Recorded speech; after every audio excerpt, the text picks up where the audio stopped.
piece for you guys in back up just there? Thought for sure just our initial physicality. Thought Louis, Vando for sure, Gabe, for Bron. Like we just had a lot of guys play really physical basketball on that end. And then it's just the commitment to it. Not overreacting to Gordon making early threes, not overreacting to Westbrook making jump shots. That takes a certain level of discipline to do that. But our guys just really executed it really well. To see Luka just in a good place physically, mentally, to have that kind of a game, at what point did you realize you kind of had it going? Was it pretty early? Yeah, I did. I mean, I've talked a lot about this in my previous profession with him. He has, when he's at his best, he has this really unique ability to live in this tension of joyful and playful and a killer mentality. And I thought he was able to find that.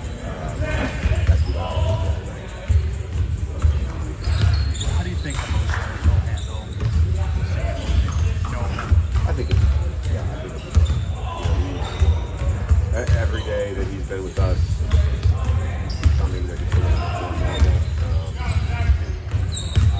I've been there like the first time you play your old team, particularly this close in time duration. It's going to be weird, but he'll be able to handle it. And having even the fact that you were his teammate in Dallas, St. Jean, Evans, Dorian, with this group has helped in transition for him. Yeah, I hope so. I mean, Markeith, of course, Maxey. I think just having familiar faces around is great for him. I mean, you never know though, because you're talking about a guy who left home as a teenager to go to Madrid in a different country and learn how to speak Spanish on his own. Like he's a different dude. But I think for him, given the magnitude of the change in scenery, I think having us around to help him, support him, has been great. Speaking of your previous career, do you have any words of advice or encouragement for Richard Jefferson upon getting Yeah. Well, first of all, I think they picked the wrong person. No, it's funny because I saw him Friday night, and I was like, "What's going on?" He's like, "They haven't told me anything." And then I show up in the green room on Saturday, and Mike and Doris were like, "We have our newest member of the finals crew." I looked down and I'm like, "What? You withholding information from me?" He's like, "No, I literally found out today." So I'm thrilled for him. He deserves it. He's someone who, I say this all the time about him, like he was born to do television, probably more so than being born to be a basketball player. Like he's just got a natural ability, and he's someone, like I've been around him now for 4 years in that space. He just works and works at his craft. Like he takes it, he's dedicated to it. So I'm happy for him, and I think that's a great move. Did you guys have everybody today for practice? Yeah, it was good. I know that's a situation this year where you had everybody. What were you able to do today? Was it? Are you still installing stuff? Or you working to get Luka up to speed on stuff? We did some situation bombs with some endgame stuff, like 5 situation bombs. So 2 defensive, 3 offensive scenarios, which we would be doing anyways if we didn't have new players.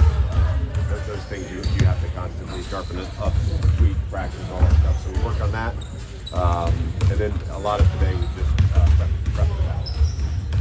Did you ever, like, as a player, podcast or broadcaster, or coach, did you ever watch the standings closely, 5 games? As a player, I did. Yeah. As a broadcaster and podcaster, no. Yeah.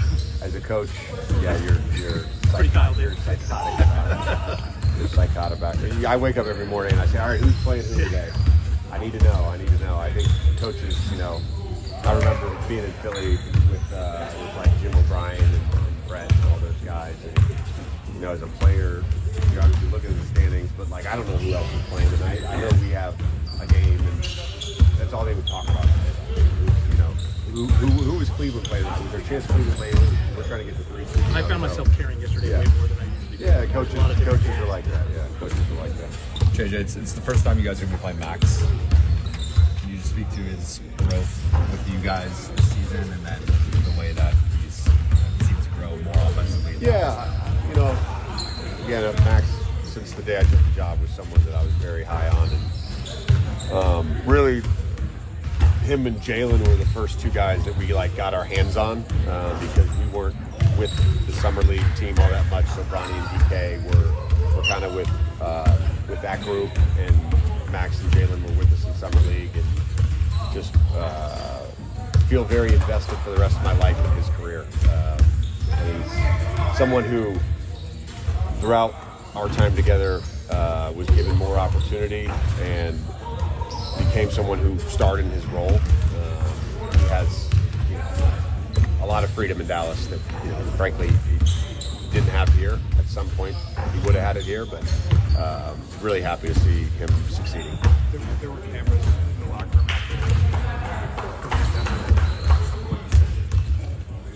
Captured your intensity for that game fairly well. It seemed like early in the sliver of it. You guys are going to play a lot of big games here in the stretch. Is that a realistic demand, like that energy level, that sort of level of big game feel? Can that be captured night to night? How have you guys done with that so far? I think more times than not, we've done really well. There's certainly a feel to it of when to press and when not to press. I would say for me personally, watching Dallas stuff yesterday, obviously watching some of the games. My kids had their semifinals and finals in the travel tournament I was at.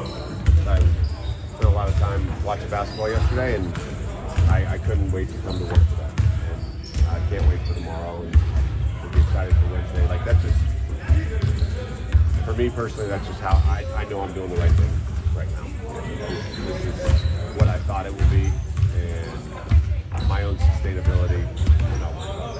I think as a coach, you just have to gauge the energy of the group and the vibe of the group, and know when to press and when not to press. But we're preparing. Our guys recognize we're in a dogfight for playoff seeding right now, and we're preparing for the playoffs in everything we do.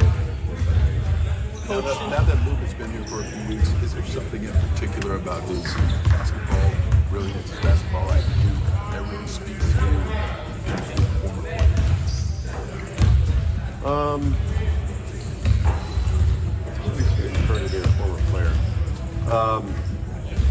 I think part of what makes him brilliant is that he makes the game easy for everyone else.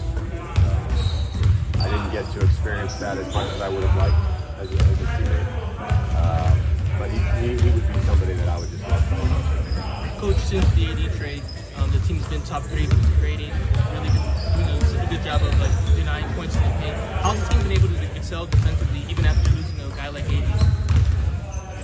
Again, just team defense, and that's something that we have preached and talked about throughout the year, not just when we had AD. Our group is committed to it right now,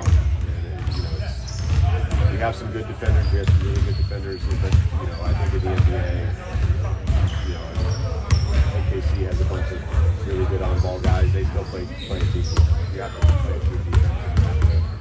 You have to rely on each other, and we're doing that right now. Kind of along those lines, past 18 games, you guys have best defense in the league, top 8 offense, top 3 net rating, best record. That's been with AD and Max, with just Max, without either of them, with Luka. So you guys have kind of gone through different identity shifts within that period. What's been the through line, you feel like, on both sides of the ball, that despite personnel and even kind of playing different styles, you guys have still been a top 3 team?